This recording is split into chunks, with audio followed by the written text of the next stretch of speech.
Persecution rates continue to rise exponentially in Iran as some agencies are reporting a six-fold increase in cases as even more are coming to faith. We have covered Iran previously on the Persecuted Church, but as this continues to be one of the most difficult places to follow Jesus openly, Alistair Scott and myself, Regan King, are back to cover the latest on what is going on in the Persecuted Church in Iran. Good evening, Alistair. Good evening. It's not a surprise, really, is it, that Iran would see more persecution against Christians, and especially as they're seeing a kind of revival, aren't they, particularly amongst young people, because they're going on social media, and God's doing miracles amongst them, and they're getting saved, they're giving their lives to the Lord, and they're being really, as we've seen in many other nations, when they get saved, they are so committed to the new life, the new creation life. So it's not too surprising that what we're seeing more and more, that people are being arrested, house churches are being attacked and closed down, and you know, they are, when they are taken in to courts, I mean, it's a kangaroo court. Basically, you're guilty until you can prove yourself innocent, and that's almost impossible because you're not allowed to. But it's increasing more and more. But we have to pray that they keep their faith stronger and stronger during these testing times. Well, one judge in a trial of a Christian said, "It's a disgrace that you are even breathing the air in this sacred courtroom. You should go to prison right now." And of course, and in one way, prison, you could say he got off easy. There are many who are executed for following Jesus in Iran. Over 300 were prosecuted in Tehran alone, with nearly 100 sentenced to long prison terms for practicing their faith in recent days. April the 1st saw a report released which states that Iran's relentless persecution of Christians has surged in intensity and brutality over the last year, doubtless even as and because the evident growth of numbers of people following Jesus. There's also reports of some mosques closing and unable to continue to function normally outside of being elements of local architectural interest perhaps, but so many people coming to faith in Christ, with the evangelical Christian community singled out for violent arrests and interrogations, lengthy prison terms increasing six-fold, and brutal mistreatment in detention, tearing apart families and devastating the lives of many, according to the Center for Human Rights in Iran.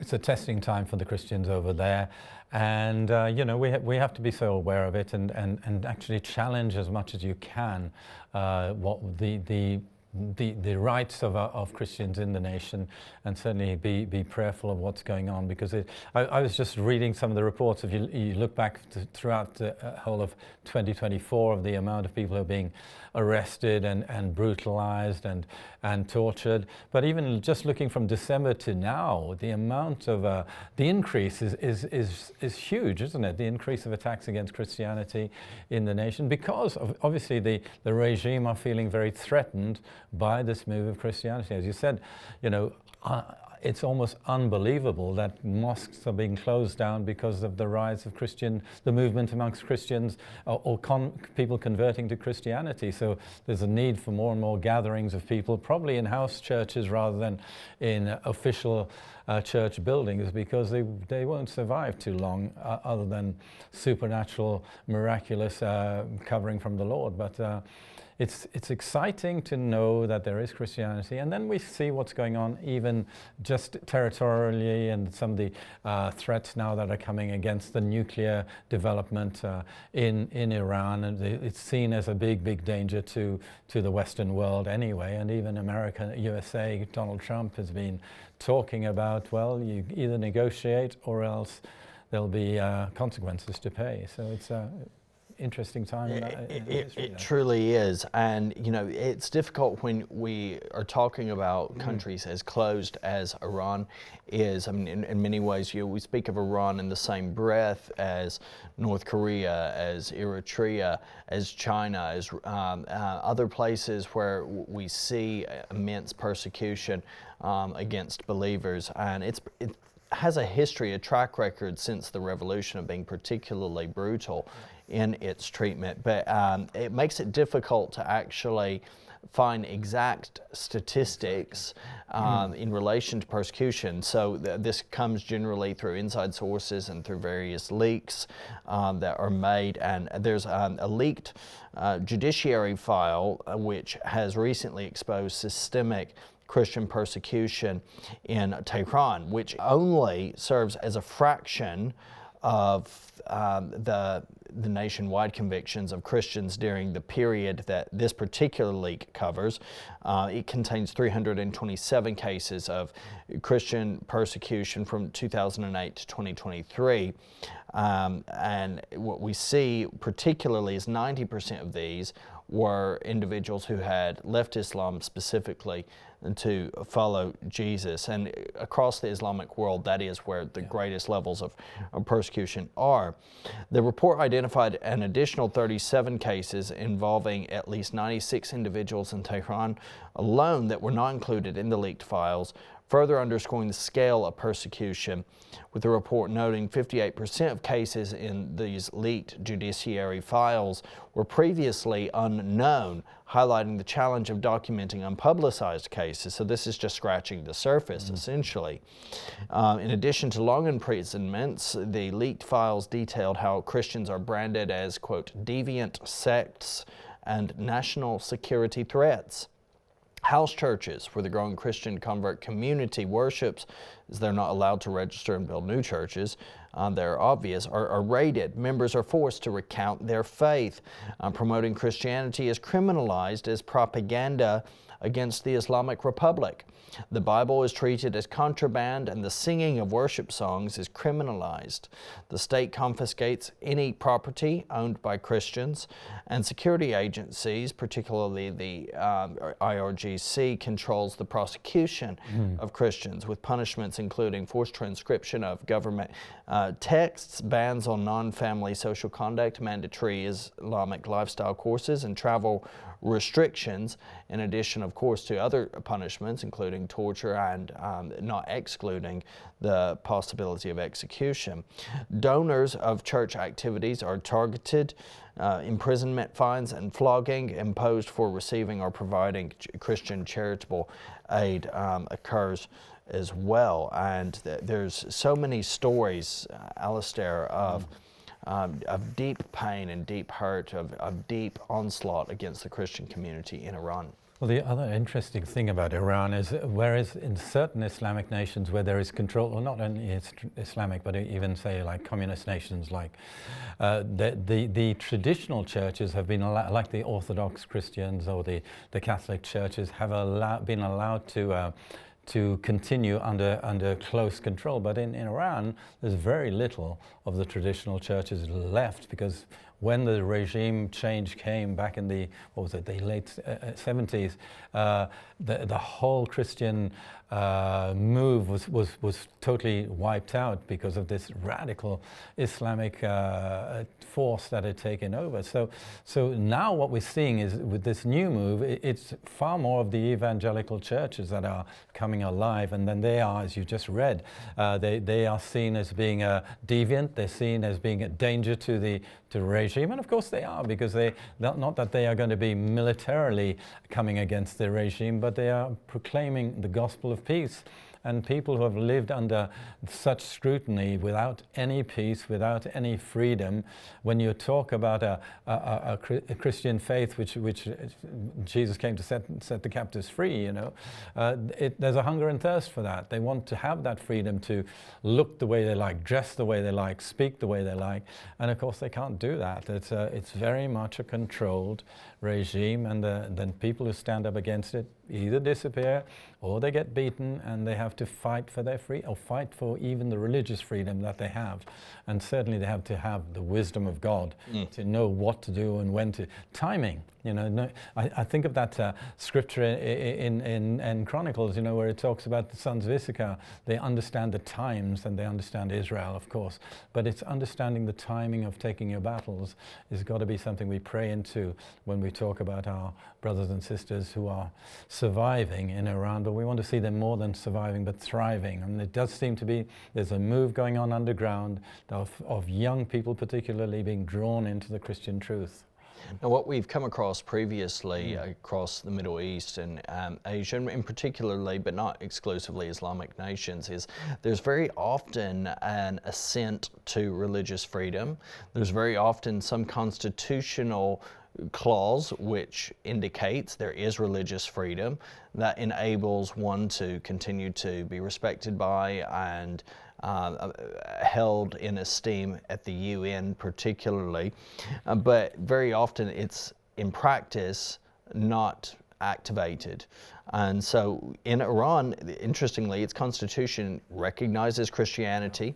Article 23 of its constitution says investigation of individuals' beliefs is forbidden and no one may be molested or taken to task simply for holding a certain belief. You know, it's fairly decent statement there. Sounds good. But in addition, Article 18 of the International Covenant on Civil and Political Rights, to which Iran is a signatory, guarantees freedom of religion as well. In practice, though, the protection only applies to ethnic Armenian and Assyrian Christian communities. So where people are deemed culturally Christian, whether or not they're truly born again or not, is ultimately for God to judge. But while members of the evangelical Christian community in Iran are essentially stripped of their basic rights. So if you're Armenian or Assyrian and you are Christian and you know your parents are, that's fine, you're okay in some way as long as you abide by particular rules. But if you're Iranian and you are a follower of Jesus, this is very, very dangerous. Converts particularly, who represent the growing segment of the Christian population in Iran, are the most targeted group, somewhat unsurprisingly, with Supreme Leader Khamenei and other officials viewing Christian converts as apostates and part of an insidious foreign plot to weaken the state's ideology. And these are some of the abuses that are outlined by those who care about human rights of those in Iran.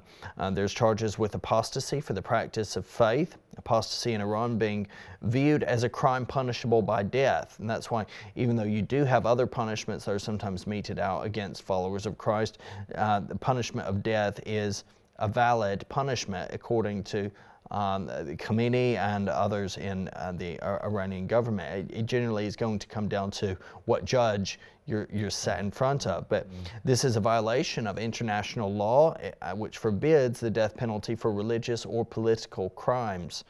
Converts face execution risks and extrajudicial killings, as seen in the cases of some Christian leaders as well, with arbitrary arrests and due process violations, Christians being detained without lawful cause, held without charge for prolonged periods, denied legal representation, and prosecuted in sham trials.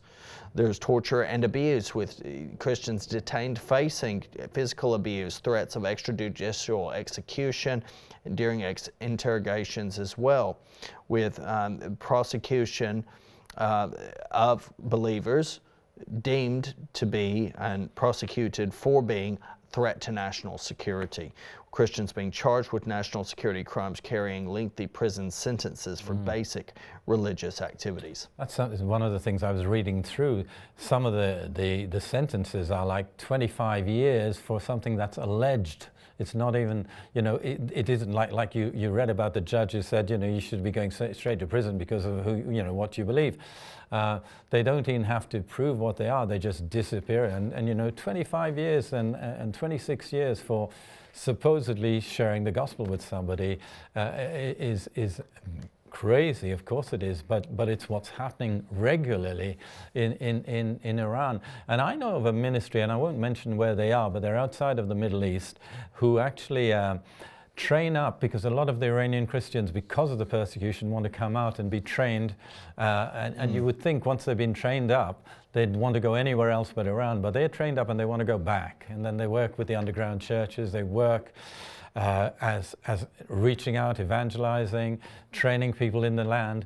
And they're doing that at absolute risk, because as you just read, not only could they be put away in prison for 25, 26, 30 years, but they could be executed just on the whim of a judge, and an accusation from an individual against them, and they could lose their life. But these people, like we see in so many, particularly converts out of Islam who come to know the Lord, they want to spread the news. They want to reach out and rescue others who were in the same kind of deception that they walked in. So it's great that there are these ministries who will work and train up, and then if they're going back, help them to go back to work.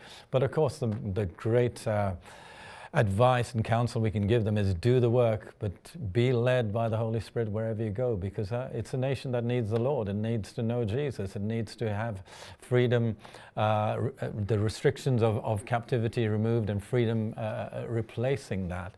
But it's a challenge for anyone who's called, that you need to know that the Lord is calling you, and He's with you. He'll never leave you and forsake you. And there's an abundance of stories that can be considered, but very, very recently there's a prison officer in Iran who beat an imprisoned Christian convert for requesting medical treatment for a heart condition, according to advocacy group Article 18. Mm-hmm. Amir Ali Maneh, 31, serving 3 years and 7 months for propaganda activities against the regime through establishing a house church, was beaten earlier this month by a prison guard identified as Mehdi Salimi, according to a press statement from Article 18. Prison authorities in Tehran have denied his repeated request for referral to a cardiologist for heart problems that began as a result of his initial detention.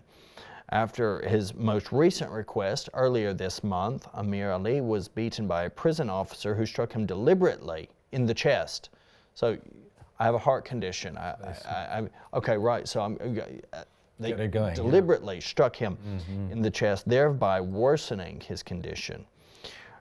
Despite the beating, Amir Ali has still not been referred to a cardiologist, and there are fears his condition may further deteriorate in the next few weeks as the Persian New Year season begins and regular treatment options become even harder to access. Now, this individual, Maneh from Tehran, was arrested in December of 2023 and detained for more than 2 months in Ward 209 of Evin Prison, which is under the control of the Ministry of Intelligence. He was released on bail for the equivalent of about $10,000 following a series of intensive interrogations in which his heart condition was diagnosed between his release and his sentencing in March of 2024. Understood to have been caused directly by the stress he was placed under during the initial detention and threat further imprisonment. And what we're seeing is that there's ongoing, just basic human rights abuses, the denial of medical treatment. There's outrage that this is creating and much sorrow and sadness over this.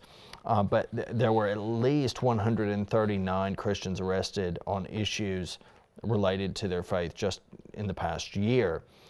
Increasingly charged under Article 500 to include longer prison sentences.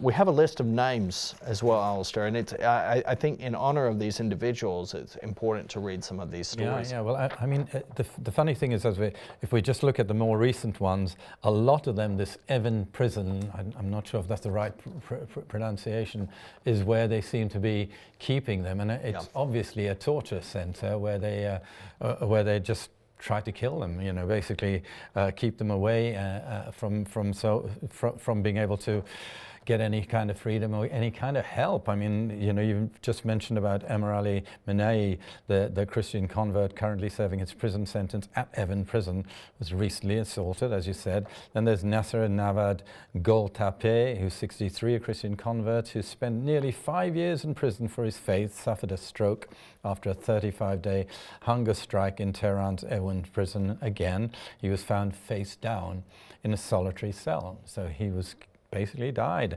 Nages Nasri, a Christian convert, was sentenced by Branch 26, which is Revolutionary Guard, Tehran Revolutionary Court, to 16 years in prison, 15 years of social rights deprivation. Even after the prison, they are into social rights deprivation and a fine. She was arrested by the Ministry of Intelligence agents on November the 1st, 2024, while in the first month of her pregnancy. And so she's a pregnant woman, and was later released on bail from Evan Prison on December the 1st, 2024. So it just goes back and back and back. So they get released, and then they get re-arrested, and they get put back into prison. Miran Shamloi and Abbas Suri, Christian converts residing in Tehran, were sentenced by Branch 26 again of the Tehran Revolutionary Court to a total of 25 years and 8 months in prison, 30 years of social deprivation, fines and additional penalties. So you're talking about their lifetime. They're either going to be in prison, or if they are released from prison, they're going to be deprived of any living standards. They'd be not allowed to get jobs. They would just be, well, you know, death is almost like a release for them in those sort of situations. But it goes on and on and on. Maybe you should. February 6th of 2025, security forces raided a gathering of dozens of Christian converts in Gataba town in Babol County and arrested Samaya Rajabi, a Christian convert, transferring her to prison. February 6, 2025, Nasser Navad Goltape and Joseph Shabazian, two Christian citizens residing in Tehran province, were arrested by Ministry of Intelligence agents and transferred to Evan Prison. We have over 40 Christians arrested in 2 cities while celebrating Christmas on December 26th of 2024.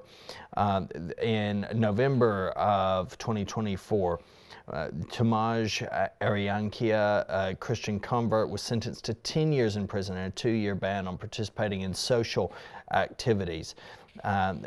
Story after story, Alistair, of deprivation, of torture, of being detained, of imprisonment. September 9th, 2024, we have Mojdeh Falahi, a Christian convert, arrested after visiting the Public and Revolutionary Prosecutor's Office in Shiraz to submit necessary documents for the release of a Christian friend who had been arrested the previous day. Upon her arrival, she was immediately taken into custody and transferred to house number 100, the detention center operated by the Ministry of Intelligence. And it continues, men and women alike, of all sorts of ages. We have a hospital, even May 22nd of 2024, founded by American Christian missionaries in the early 1900s, confiscated by the state following the establishment of the Islamic Republic in 1979, was demolished simply because of its, Christian background. Even though they're providing a service which they need, they need hospitals, they need hospitalization. And it's not like they were, as a Christian hospital, they were only treating Christians. They were just treating the people. And yet this was taken away, this right was taken away because of their Christian faith. Not that they were actively trying to allure, we've used that word before, people into Christianity. They were just doing it out of the heart of Jesus to reach out to the needs of the people. And of course, that's always a great way of getting people converted. But the heart was just to meet the needs of the people. Like Jesus in Matthew chapter 9, he was moved with compassion when he saw the needs. And Christians generally, that's the motivation. But when we go through this list, and there's another 10 names we could mention, and really, in some ways, we almost need to get these names out so people can pray for them by name. And as you just said, it doesn't matter the age, whether they're in their 20s or in their 60s, they are arrested and then they are sentenced to 25 years, at the age of 60 plus. So that's basically life imprisonment. Why? Not because they've killed somebody, not because they've committed burglary or robbed a bank, simply because they believe they have the Christian belief. What a frightening situation. Yeah, and they're held on all manner of grounds. Religious freedom violations in Iran are much greater than is publicly known. So we're saying it's greatly known. It's much greater than is even known. This advocacy group, Article 18, has said, with Iranian officials interpreting any expansion of Christianity within Iran as an analogous threat, justifying further financial suppression. Authorities have even told some Christian detainees that foreign hostile states, including what they call Zionist groups, are actively supporting Christian organizations in Iran, rationalizing that the severe measures taken against church finances is a matter of national security. And so there's active suppression against these, with particularly converts from Islam to following Jesus facing severe religious freedom violations. And if there's the hint of apostasy, if it goes beyond and they have hard charges to bring against, if there's proselytization, you can even be executed for that. Absolutely. And I mean, we've seen this over and over again in the program, where you're a convert from Islam into Christianity, you are the most hunted down or targeted individuals in the nation. And we've read a list, and it's a longer list than we've been able to read, because we just haven't got the time to go through it all. But these are only the ones that are known in a nation like Iran, where there's far more going on which never gets out into the general public. There are probably tens of thousands or hundreds of people who are also being taken out of existence in their societies and put into prisons where it's not a pleasant prison. They're not like, if you're at prison in UK, you get all your rights, you get food and all the rest. They're being tortured. They're being tortured and enforced to change back, convert back. And if they don't, which they usually don't, then they face a lifetime of torture. It's a terrible situation. And of course, there's the ongoing geopolitical tensions as well within Iran, which Christians will find themselves somehow affected by that also, along with the general populace, a lot of unrest across the board. And it's easy to forget because so much has happened in the past year, but Ibrahim Raisi, the previous president, died in a helicopter crash in May of 2024. And this report is showing nothing has really changed. In fact, there may be a case for saying, and the statistics seem to be indicating, things have gotten much worse. Yeah. I think this is the way it is. We sometimes see this in communism as well. The regime, if the leader dies, they've got somebody else prepared to take over, and they're trained the same way. So every bit as more dangerous, usually it gets from bad to worse. So look, we are urging you, we're letting you know what's happening in Iran, and we're asking you, I'm imploring you with my heart, be prayerful, pray for that nation to see revival. We want to see Iran really, the regime changing, but the Christianity really blossoms in the midst of this persecution. Thank you for watching Persecuted Church. Continue to pray for our people in Iran.